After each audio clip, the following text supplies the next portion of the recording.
Okay, so today I'm here with Anurag and Prabal. We're going to talk about Avail. I know you guys are doing some really exciting stuff at the moment, so I'm keen to dive into Nexus, some changes that are coming, and really unpack how you guys are reshaping DeFi and the crypto economy. So, yeah, we're going to have a conversation. Thanks for having us. We look forward. Wanted to start at the beginning because before we go into what you guys are doing currently and some of the latest updates, I'd love to know a little bit more about the original vision behind Avail and how you guys came to be here. Yeah. So actually, Avail started within Polygon, as an idea within Polygon back in 2020. So before this, we actually spent quite a lot of time at Polygon.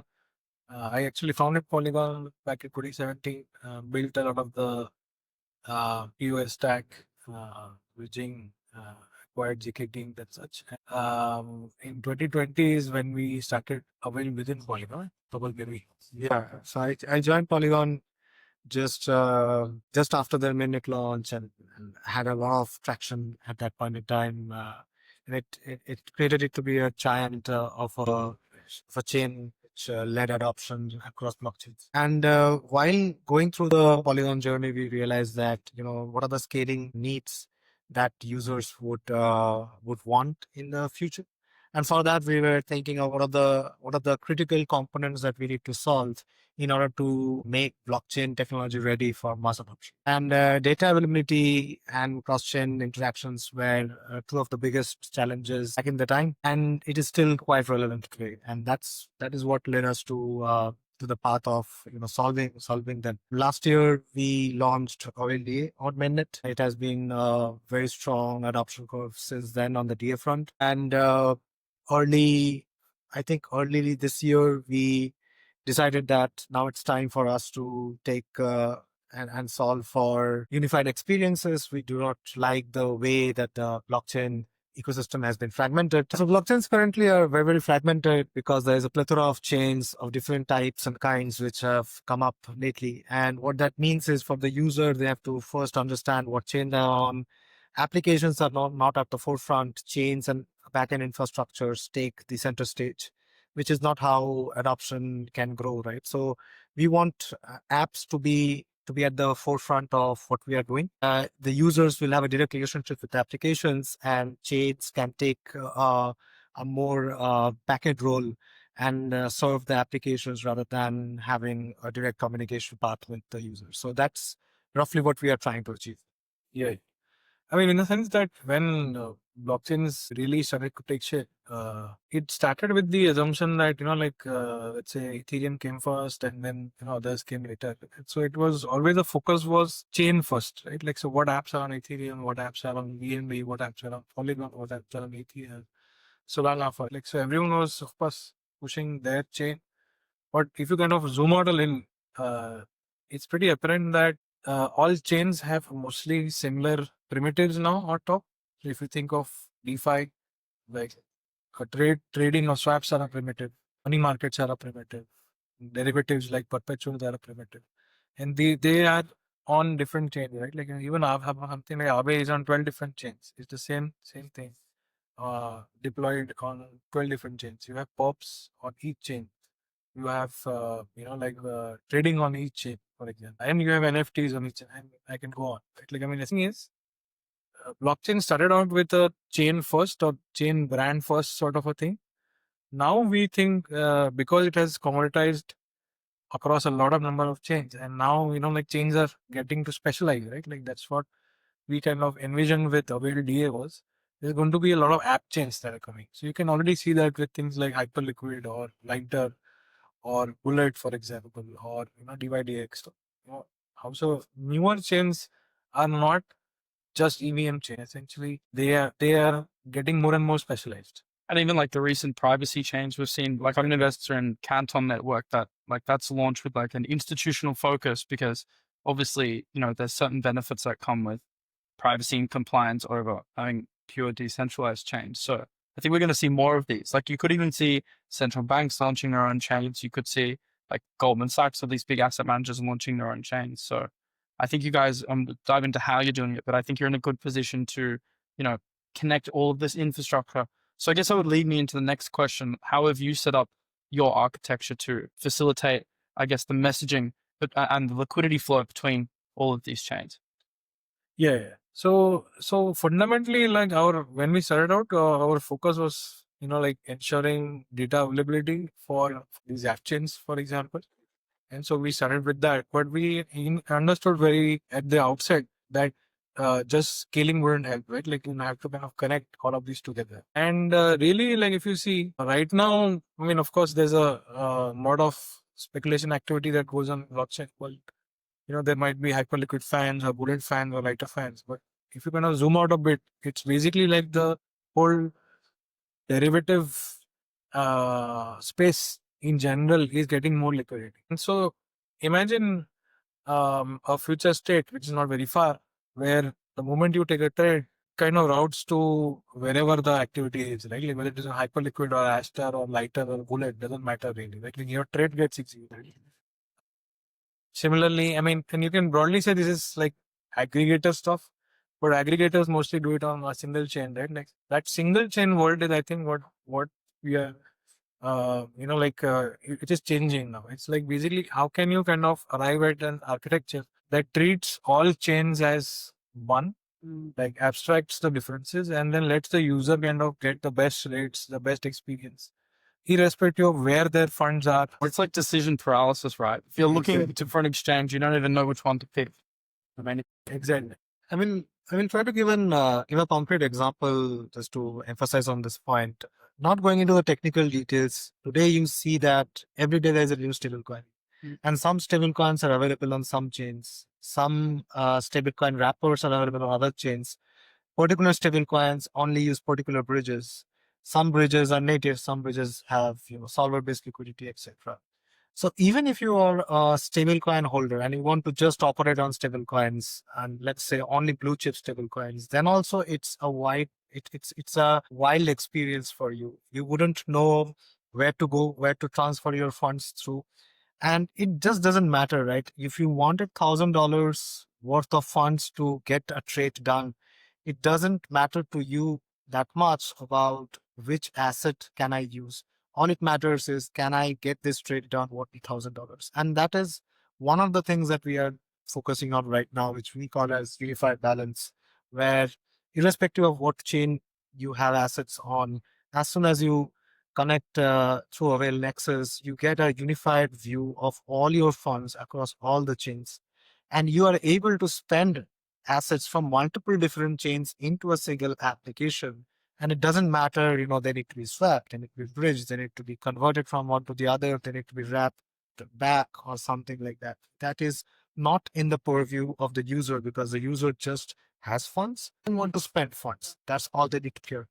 I remember when I was doing DeFi, like back in 2020 or 2021, the most annoying thing was bridging, like bridging from like AVAX to Phantom, and then your tokens would be like in some ether for like 30, 40 minutes. And still like there's some like very slow bridging processes. I think it's a bit better now with Ethereum becoming cheaper, but it's still just like it has way too much friction. Or you need to go back to the centralized exchange to go back out to the chain that you want. And then half the time, like half the chains you want are blocked on like the exchange. So you have to go to like Arbitrum even if you don't want to. It's crazy.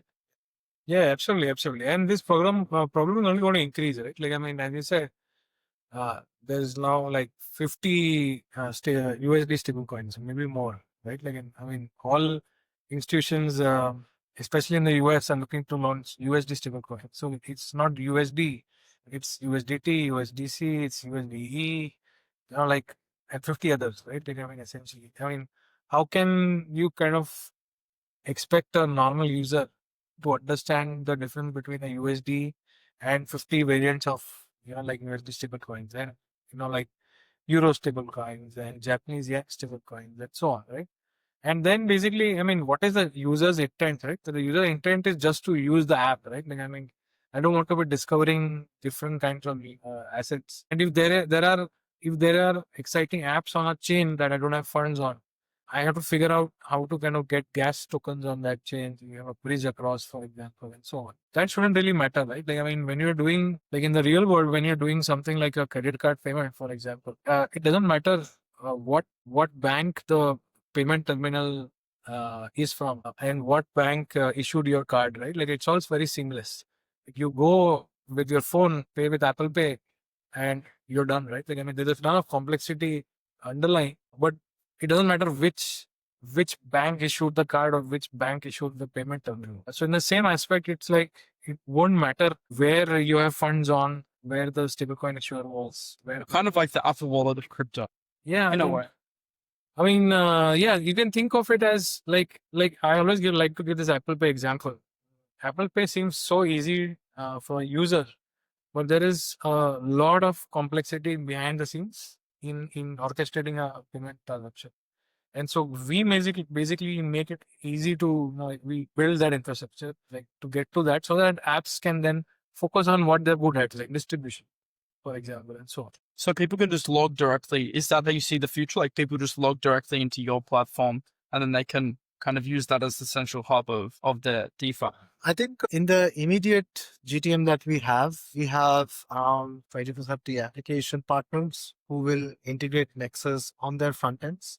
And on these front ends, you will be able to one click deposit or do whatever action that application wants through Nexus. So for example, if you go into a swap platform that can be on any chain, and if you have balance on other chains there, you will be able to spend there, swap it out, and get your favorite token that you wanted to swap on that platform. So those are the kind of application specific distribution that we are looking for in the immediate term. We will also have our own showcase app, which will show the power of what Nexus enables. That would be integrated with multiple different applications in that kind of a view. But it is not going to be fully complete today. We will see and kind of keep on adding more and more use cases onto the showcase to make that a one-stop solution if possible. But that is not our immediate. And you're moving towards mainnet now, which is obviously a big milestone. So I'd love to know more about that and what that means for the protocol. Yeah, I mean, so Avail DM mainnet went back live in 2024. This is the Avail Nexus mainnet, which is the cross-chain element in general. And we have, like, as Prabal said, like 25-ish apps that are going to go live pretty soon on that. Essentially, what it allows is like, let's say you have an app on Monad, for example, which is launching soon, for example. So they've integrated us in the SDK in their application, which allows people to swap funds from whichever chain they are on onto Monad directly, right? Like, so it's not just a bridge thing. It's basically a bridge and swap thing, for example, right? Like, so you don't have to go out of the app, for example, go to a bridge and then come back to it, for example, right? Like it's embedded in the app itself. So when you go to like a DEX on Monad, you'll have, be able to kind of connect your wallet. If your funds are on Arbitrum base, it doesn't matter. You should be able to start swapping, like immediately. And are you going to be doing the same for perps? Because obviously that's a big... Yeah. I mean, it's going to be slowly moving to, we are already integrating with at least 2, maybe 3 now, different perp venues where you should be able to do. I mean, it doesn't matter, right? Like, I mean, you can trading, depositing into money markets, trading on perps, for example, buying NFTs. Like, doesn't matter. I mean, we are able to kind of orchestrate all of that. The technology is already in place. Now we are working on integrating those into apps that have distribution so that, users can have an experience right away. So, for example, we had presented an extension for Hyperliquid where right now, if you have to say you're a new user, you don't have funds on Apple, and you have to go to Arbitrum, and then from Arbitrum you have to go to Hyperliquid. Those kind of hops that you have to take just to get your funds there. I've done it and it's annoying. And people complain about it that actually trade, like when retail onboard to Hyperliquid for the first time, this is one of the things that they complain about. Absolutely. And so our extension, what it does is you can deposit from anywhere. So irrespective of where you have your funds, you just let us know how much fund you want to transfer. We will show you a breakdown of which assets will be taken and they will be converted, bridged. And this is a Google Chrome extension? That is just for the showcase that we had shown that this is possible just by changing front end. I mean, ideally, if Hyperliquid integrates the SDK, then it becomes native. Yeah. Just to showcase it, we built an extension. What about prediction markets? Because that's a big trend right now. Like a lot of my retail friends are now trading on prediction markets more than like perps because they can bet on sports, they can do everything. So I think that's a huge market. I'd love to know how you guys are shaping that as well. Yeah, as I said, like it's basically this is like a venue agnostic, platform, and like something like Polymarket is already on Polygon, so it's kind of we already connect to Polygon, so that's it's very pretty easy to kind of connect to prediction markets. Essentially, so connection and get doing the either the trade, for example, or whatever it is, money market, transaction, deposit, all of that is possible very easily. But we are also in the near future working on something more, right? Like, I mean, essentially, can you kind of, once you get your funds onto Hyperliquid, for example, or and Lighter and Bullet and Aster, there are still UX headaches, right? Like, I mean, you still have to maintain margin if the price goes down. So when the price goes down and you have to add to the margin, what happens? You still have to do the bridging and the deposit again, right?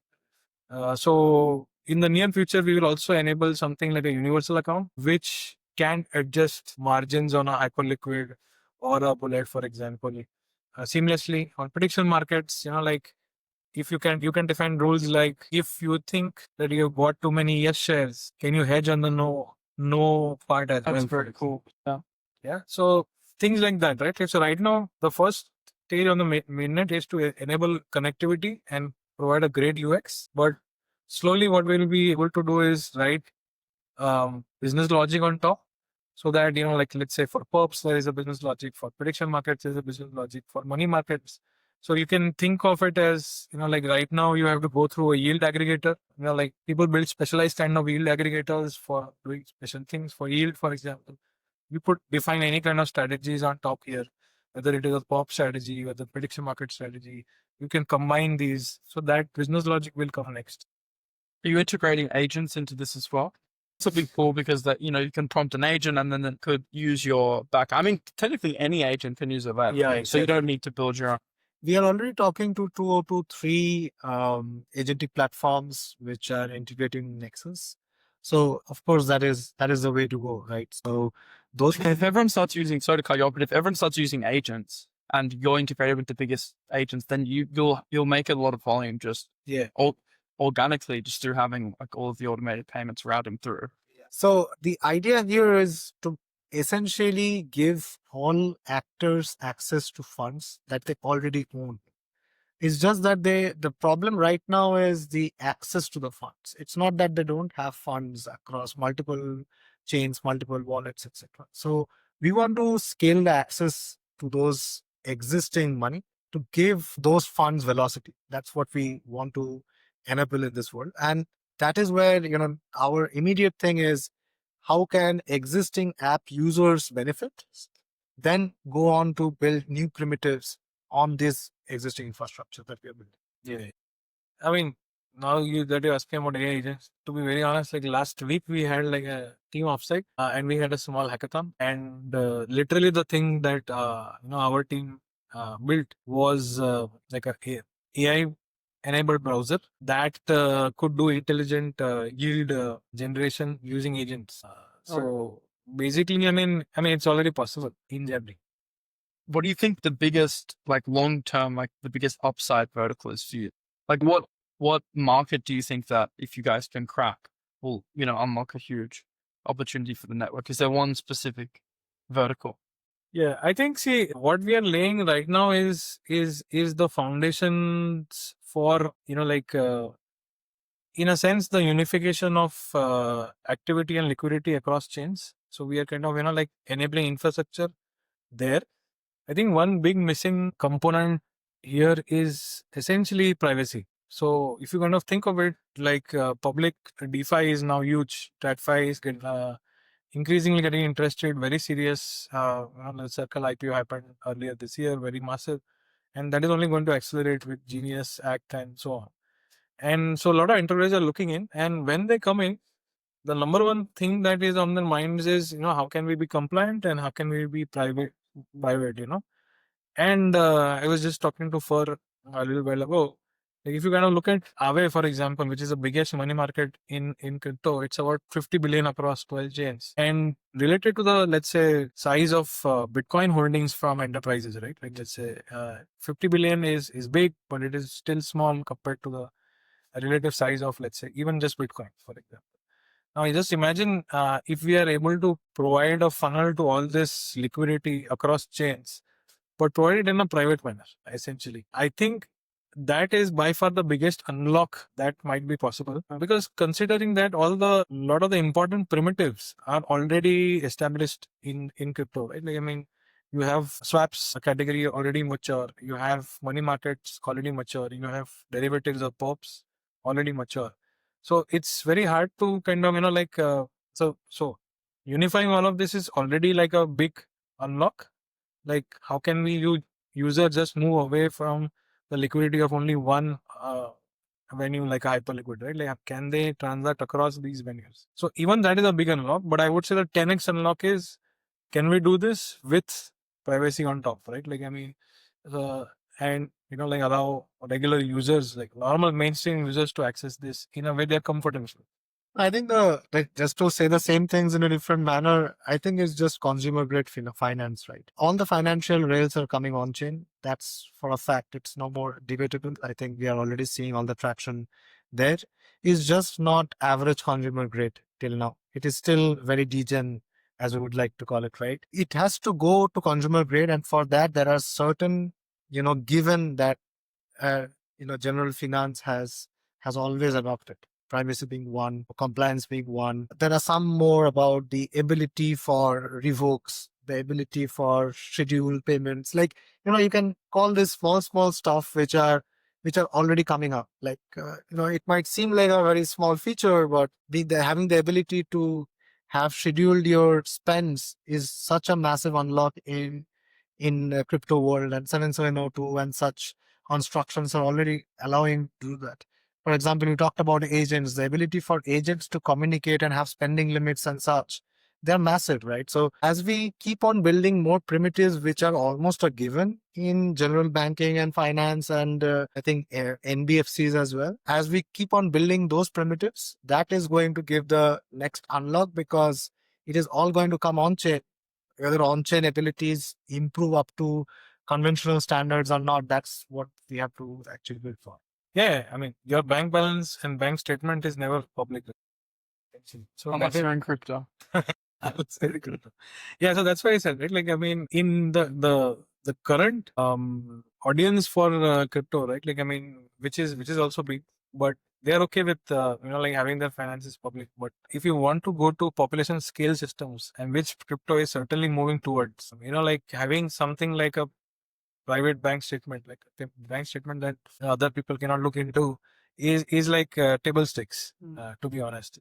Like things like I don't want to be interacting with a North Korean hacker, for example. Like then there is a compliance bit, right? Like which is table stakes. So I think essentially, I think what we take what is there in DeFi. So we are right now in the stage where DeFi is big on single chains. Now it is now replicated on multiple chains, so it is fragmented, right? Like, so how can we kind of arrive at a structure where all of this is one big single liquidity pool, right? Like, I mean, it doesn't matter which chain the venue is on, you should be able to kind of tap into the liquidity of any venue.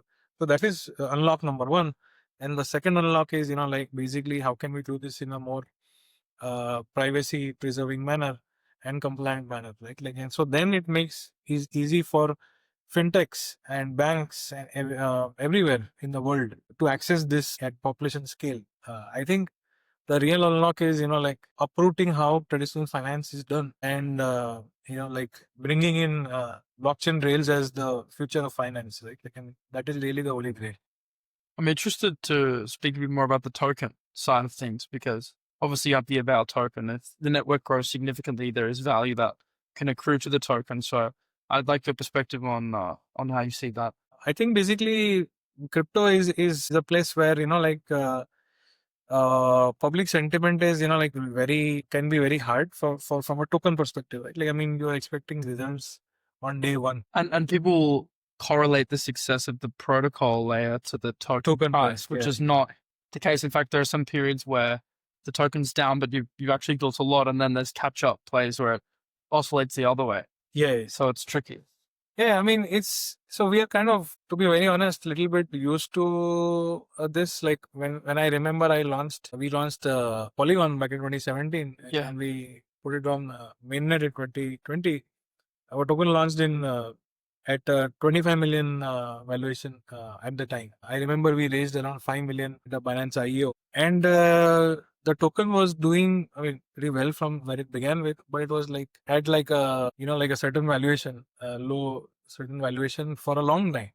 Like, and we still kept building, because like breakouts in things like valuation come when you kind of unlock something that is very easy for regular people to understand. So our unlock at Polygon came in 2021 when like Ethereum was getting clogged or had high gas fees. And then when Avail launched on Polygon in 2021, and that was when DeFi on Polygon really took off.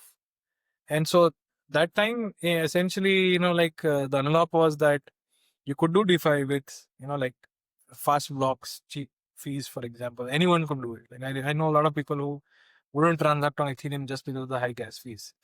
And so that was the unlock, right? Like, so basically, if we are able to right now, of course, the token price for Avail is on the lower side, but like we are not too phased by that, like because we know the strength of the infrastructure that we have built and the kind of future we are building into. As with everything, like if we are able to kind of unlock the next chapter of what is going to come, and which we think we have the directional indicators very well. Like if we can unify this liquidity fragmentation, if we can in the like near future also make it privacy preserving, for example, I think the token price is going to naturally.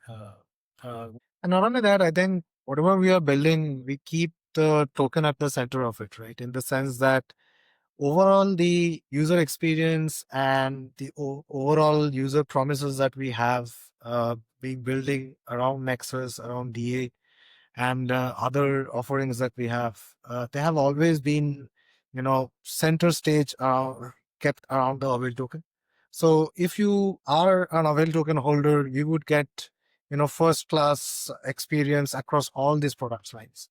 We don't want to, of course, deny anyone else the opportunity to use. Like, for example, even with Avail DA, we have something called Turbo DA, which you can use any ERC20 token to pay fees for paying for DA transactions. And for Avail Nexus, there's no gatekeeping. We don't believe in, having another walled garden, another ecosystem, because we are talking about unification. You cannot talk about gatekeeping at the same time. I mean, that is against the ethos of what and how we are trying to build things.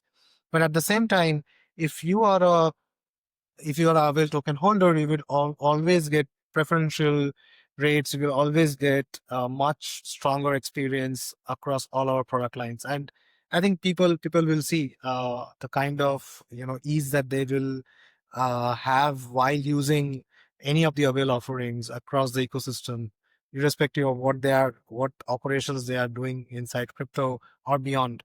How Avail token will play a big role in that.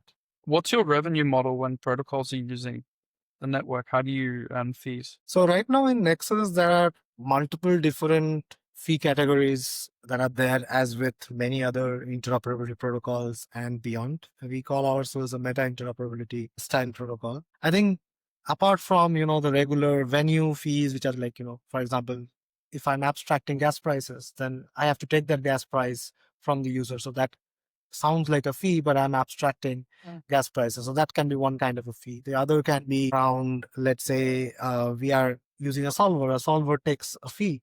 So that is a solver fee. There's a protocol fee, which directly comes to us. And that is one of the main sources of revenue around it.